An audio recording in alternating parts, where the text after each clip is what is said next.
화상사고하고 유사하게 그 일정 위치에 흉터가 심각하게 남게 되면은 그 기준에 부합되게 추상장애가 적용되는 경우들이 있거든요. 그렇게 되면은 아까 말씀드렸던 여러 가지 기능적인 신경손상이라든가 그런 장애와 그런 부분들이 병합된다 그러면 손해액이 엄청 커집니다.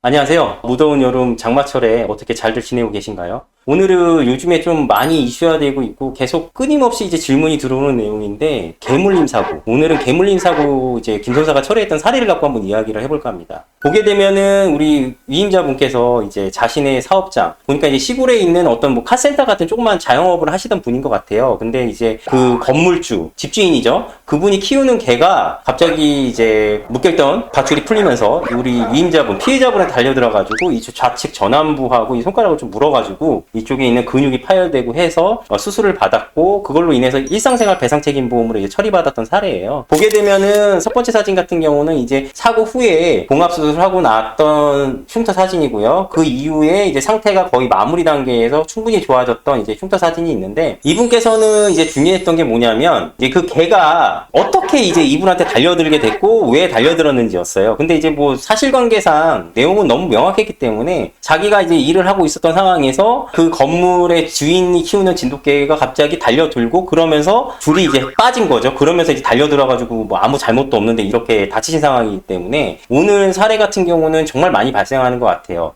요즘 뭐 반려견, 뭐 애견 인구가 굉장히 많아지다 보니까 특히 큰 개들을 키우시는 분들 같은 경우는 꼭 맹견이 아니더라도 어떤 줄이라든가 어떤 안전교육에 있어가지고 철저히 하시는 게 좋을 것 같습니다. 이분께서는 그나마 이 정도 다치셨기 때문에 치료받고 보상받고 마무리가 됐지만 심각한 상해 뭐 어떤 전신에 막 얼굴에 이런데 막 다 물어 뜯기고 그래서 큰 어떤 장애가 남거나 뭐 신경손상이 된다 그러면 일상생활 배상책임보험 한도가 1억이기 때문에 중고보험이 몇 개가 가입되지 않는다면은 보상 한도를 넘게 되고 그렇다 보면은 이제 실질적으로 이제 형사 책임까지 발생되는 사례가 이제 적용될 수 있어서 굉장히 큰 어려움들이 발생할 수 있어요. 가해자 입장에서. 그러니까 개 견주분들이죠. 이분 같은 경우는 이제 사고가 발생해서 병원에 가서 근육 파열에 대한 이제 봉합 수술을 받고요. 그다음에 충분히 찜질이라든가 통원 치료하셨고 하지만 뭐 남자분이셨고 나이가 있으셔가지고 특별히 미용적인 부분을 이렇게 뭐 하셔가지고 보기 좋게 만들거나 그러진 않으셨어요. 그래서 어느 정도 이제 치료가 완벽하게 이행됐고 그랬을 때 이제 보험회사 상대로 해서 그러니까 견주분 쪽에서 가입한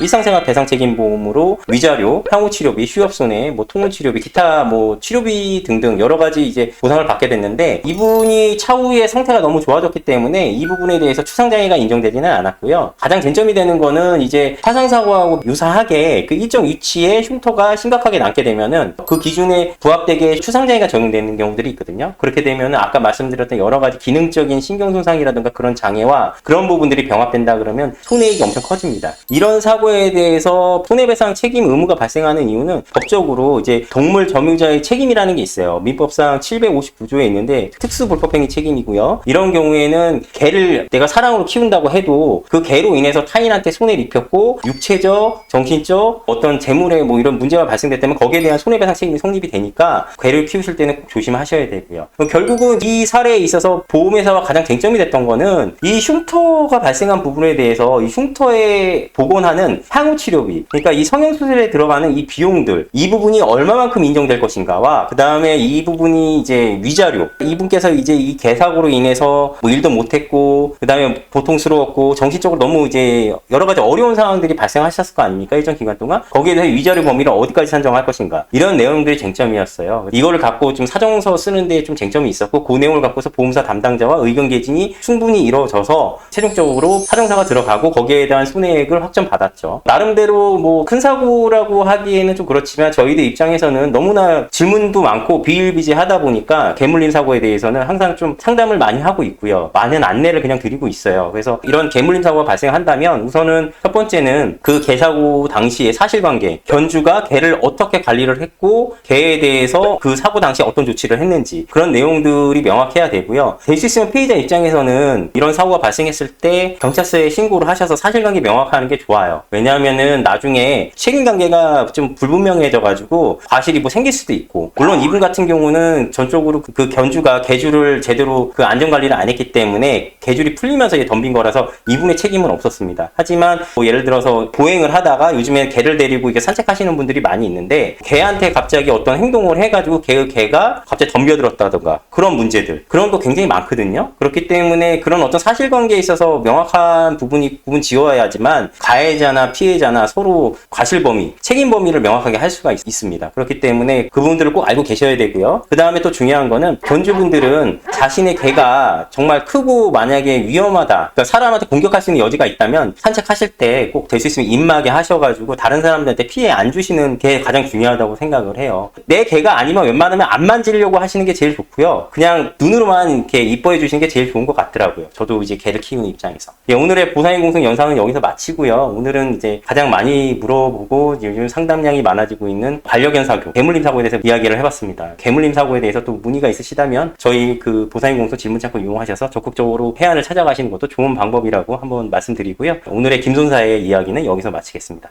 감사합니다.